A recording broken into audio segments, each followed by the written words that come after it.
7 taong gulang na batang babae, nakasilid sa isang maletang lumulutang sa dagat. Ang bata sa loob ng maleta.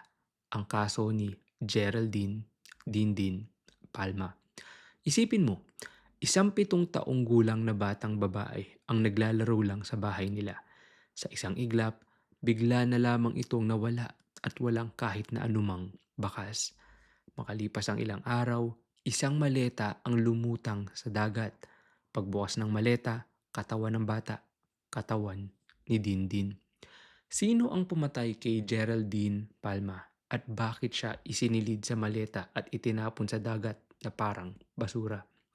Si Geraldine Dindin Palma, 7 taong gulang, ay anak ni Felma at Gerald Palma, ay naninirahan sa isang simpleng bahay sa Pasig. Noong August 11, 2007, bandang alas 8 ng umaga, si Dindin ay naglalaro sa labas kasama ang kanyang yaya na si Marites Ontog. Bigla na lamang silang nawala. Maya-maya pa, nakatanggap ng tawag ang pamilya Palma. Tawag na sino mang magulang ay hindi na naising makuha. Hinihingan sila ng 10 milyong piso kapalit ng buhay ni Dindin. Nagpanik ang pamilya at nag-report sa pulis, subalit walang kahit anumang leads. Pagkalipas ng 5 araw, August 16, natagpuan ng isang mangingisda ang isang malaking maleta lumulutang malapit sa Isla Puting Bato sa Tondo. Pagbukas ng maleta, tumambad sa kanila ang decomposed na katawan ng isang batang babae na nakadilaw na jogging pants at nakasiksik sa loob. May mga sugat sa katawan at senyales ng sexual abuse. Agad na inakala ng marami na si Dindin iyon, pero dahil sa decomposition at kakulangan ng ebidensya noong una, nagkaroon ng malaking duda. Ang pamilya, lalo na ang inang si Felma, ay umiiyak araw-araw. Sana hindi si Dindin yun. Sana buhay pa siya. Noong 2009, 2 taon matapos matagpuan ang katawan, nagsagawa ng DNA testing ang NBI. Sa kasamaang palad, 99.9% match sa DNA ni Felma Palma ang batang nasa maleta at nakumpirmang si Dindin nga ang nasa maleta.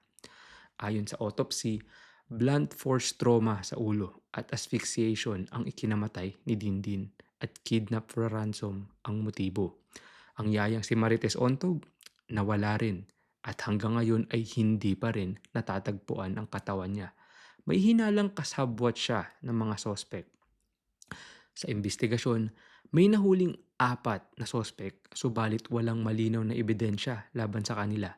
Nagkaroon ng malaki at matinding public outrage dahil sa mabagal na investigasyon at kakulangan ng mabilisang aksyon sa kapulisan.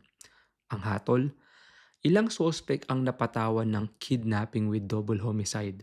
May ilan na nahatulan at nakulong, pero ang mastermind at iba pang kasabwat ay nananatiling kontrobersyal. Ngunit pinalaya rin ng mga ito dahil napatunayang wala silang kinalaman sa pagkamatay ni Dindin.